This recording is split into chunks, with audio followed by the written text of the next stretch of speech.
What's up, everybody? I'm Stan, and welcome to Detail Comics, where we go over comics in detail. This is iRate Reviews, the show where I go over a comic book, its art, its story, give you my impressions, and let you know whether it's something I think you should go back to the shop for or not.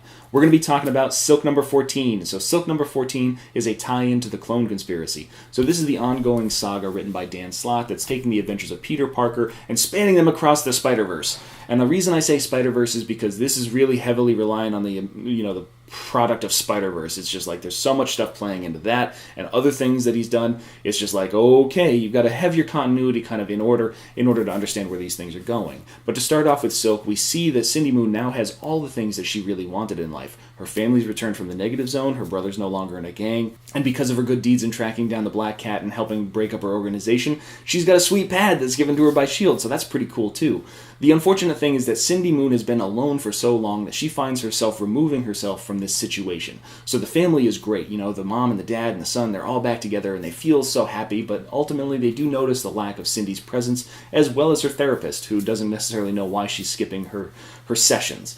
But we see that this is a situation that's going to be driving her out of the area, and this is really kind of emphasized by the fact that she's taking an assignment in San Francisco on the complete other side of the country when Jonah Jameson comes a-calling.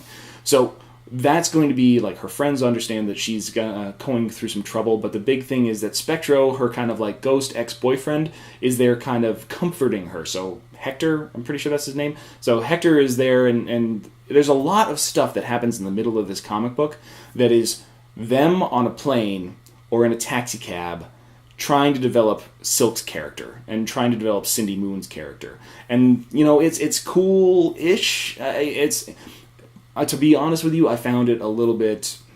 I didn't care. It was uninvesting. I didn't really feel like I bought into the character a little bit more because we've already established that she has some very serious issues with trusting other people, with getting things back. She doesn't feel like she deserves some of those things. She feels like sometimes maybe she wants to be a villain.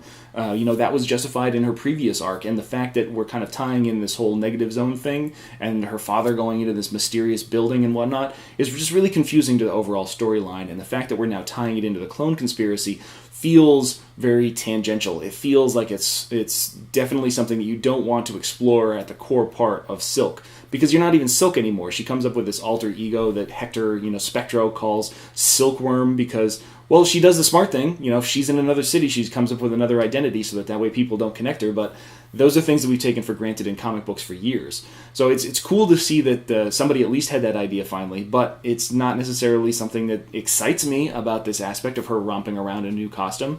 I mean, we saw in the whole Identity Crisis saga for Spider-Man, he came up with 4 different characters that he was rolling around with. So he was like Ricochet, and he was Spider-Man, and he was a whole bunch of other stuff. So it's not the first time, but it's the most current, I would say, in that respect. And then when we get to the actual tie-in to the clone conspiracy, it's like, why is Jonah Jameson acting weird? He hugged me. He's being really nice. He went and got a haircut. He went and got flowers. And then they sneak into New U, which she has no real justification or reason for sneaking into New U, other than the fact that she's, following Jonah Jameson. There's no real serious tie-in in that respect. And it's just like they're throwing her in there to throw her in there and see how that wrench works in those gears and, she can kind of mess up.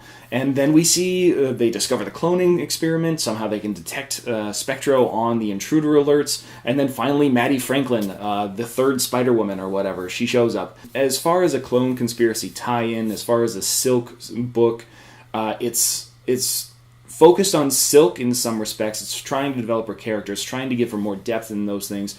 But it's not necessarily giving her depth in a way that gets me more invested in the character. And as far as a clone conspiracy tie-in, it feels forced in that respect. And I can totally understand why it would feel forced, because it is forced.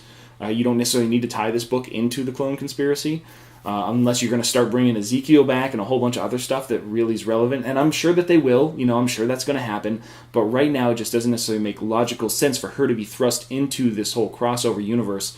It makes way more sense in Prowler. It makes way more sense for Hobie Brown. But in Silk, it just didn't. She just went on a really ridiculous adventure where she was fighting with a dragon inside the negative zone in some sort of medieval knight situation. And now she's got her family back. And this is all taking place over the course of 3 issues. Probably the equivalent of a few days in some respects. And now she's flaking off to San Francisco to go be part of this crossover event. I just wasn't really a huge fan of it, and ultimately this is a book that's just teetering on the edge of not being on my pull list. I mean, it's something that I probably should have gotten rid of a little while ago just because I didn't really enjoy Tana Ford's art style, but I really wanted to give this book a chance because I see a whole lot of potential. I see a whole lot of promise in Cindy Moon and Silk as a character, but the execution currently isn't just... it's just not up to snuff for me, unfortunately. If we're talking about a Clone Conspiracy tie-in, it's definitely a book that you don't need to pick up if you want to find out anything, at least not at this point in time. It's just, it doesn't matter as far as the Clone Conspiracy is concerned overall. So that's my review of Silk number 14, but I want to know what you guys thought too, so hit me up in the comments down below and let me know what you thought. I can't wait to start that conversation. As always, if you like what you see, hit that like button. Don't forget to subscribe to get more news, reviews, and commentary on comic books, comic book movies, comic book TV shows and games, and anything and everything inside the world of comics.